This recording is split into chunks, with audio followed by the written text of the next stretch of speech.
Guna memastikan jalannya pelaksanaan Pilkada serentak aman dan lancar tanpa gangguan, PJ Bupati Muba Apriyadi memantau langsung jalannya pelaksanaan Pilkades di Desa Bailangu, Sekayu, Musi Banyuasin.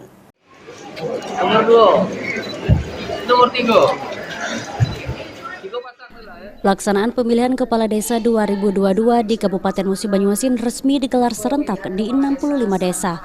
Untuk memastikan Pilkades berjalan dengan aman dan lancar serta mematuhi protokol kesehatan, PJ Bupati Muba Apriyadi melakukan pemantauan Pilkades di tempat pemungutan suara atau TPS 04 Dusun 1 Desa Lompatan 1 Kecamatan Sekayu.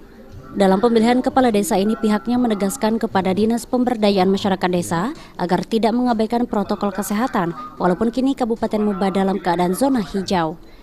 Apriyadi berharap apapun hasil dari Pilkades serentak di Muba ini, masyarakat tetap bisa menjaga stabilitas dan keamanan di wilayahnya masing-masing, apalagi seluruh calon kepala desa sudah mendeklarasikan diri untuk siap menang dan siap kalah. Ini dimulai dari jam 7.30 tadi, sudah berjalan, dan kita tetap menerapkan protokol kesehatan. Saya sudah mandatkan dengan Pak Kadis PMD selaku penanggung jawab, kita jangan underestimate. Jadi jangan nganggap remeh, walaupun kita sudah zona hijau, kita sudah vaksin COVID, sudah sampai vaksin booster ketiga, tapi kita minta protokol kesehatan harus tetap dilaksanakan. Dan SOP harus tetap dijalankan.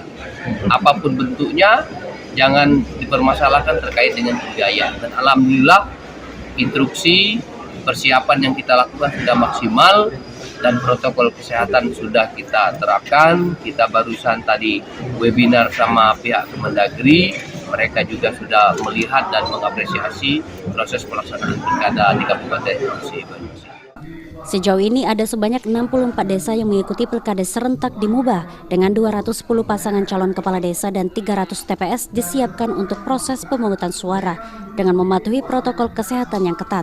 Jalan Pilkades aman dan berjalan sesuai dengan harapan, dan di setiap TPS seperti yang kita lihat tadi, PJ Bupati sudah melakukan video konferensi langsung dengan Menteri Dalam Negeri bahwa sesuai dengan Permendagri 72 tahun 2020, semua aturan main dalam pelaksanaan Pilkades kita terapkan di Musi Banyuasin. Itu protokol kesehatan terutama. Terkait keamanan sendiri Pak, seperti apa sekarang ini Pak? Dari keamanan alhamdulillah seluruhnya sudah mobil ke lapangan semua setelah dilakukan gelar pasukan pada hari Jumat yang lalu. Jumlah 445 Polres, 298 dari TNI, dan dari Brimob sudah ada di posisi TPS di setiap pelaksanaan pemilihan suara di 14 kecamatan. Pelaksanaan Pilkada serentak di Muba ini sendiri dipantau langsung secara virtual oleh pihak Kemendagri. Rozi Iskandar, PAL TV.